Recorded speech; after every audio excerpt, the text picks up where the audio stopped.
जरदारी और इमरान खान के दरमियान इल्जामात की जंग कानूनी महाजराई में बदल गई। साबिक सदर ने चेयरमैन पीटीआई को लीगल नोटिस भिजवा दिया। नोटिस में कहा कि इल्जामात से साख को नुकसान पहुंचाने की कोशिश की गई। इमरान खान 14 रोज में गैर मशरूत माफी मांगे या 10 अरब रुपए हर्जाना अदा करें। हुआ तो सारी कौम को पता होना चाहिए कि कौन लोग थे जिन्होंने ये करवाया। आसिफ जरदारी इसके पीछे है। कप्तान के आसिफ जरदारी पर इल्जामात, कानूनी जंग तक जा पहुंची बात। चेयरमैन पीटीआई ने कत्ल की साजिश में मुलव्वस होने का इल्जाम लगाया। साबिक सदर ने लीगल नोटिस भिजवा दिया। आसिफ जरदारी ने नोटिस फारूक एच नाइक के जरिए भेजा। नोटिस के मुताबिक इमरान खान ने झूठे और मनगढ़ंत इल्जामात लगाए। बयान से आसिफ जरदारी की पाकिस्तान और बैन-उल-मुल्क साख और शोहरत को नुकसान पहुंचाने की कोशिश की गई। नोटिस में कहा गया इमरान खान 14 रोज में बयान पर गैर मशरूत माफी मांगे।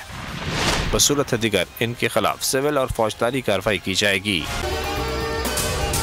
अगर आपको ये वीडियो पसंद आई तो हमारे चैनल को सब्सक्राइब करें और बेल आइकन पर क्लिक करें। 2022 बहुत सारे तोहफे भी देखे गया पाकिस्तान की आवाम को। पाकिस्तान की आवाम को एक तोहफा ये दिया कि आवाम को पता चल गया कि पाकिस्तान का मीडिया क्या है। साल 2022 में सबसे ज्यादा देखे जाने वाला चैनल बोल न्यूज रहा नंबर 1। हमने बहुत सारे शोज और ट्रांसमिशंस की। पूरा साल मुसलसल जदोजहद में निकल गया कि ये वोट ऑफ कॉन्फिडेंस के पीछे कौन लोग थे। तोड़े रेटिंग के सभी रिकॉर्ड। सोशल मीडिया पर भी सबसे ज्यादा तेजी से 2.4 बिलियन व्यूज का संगे मील अबूर किया।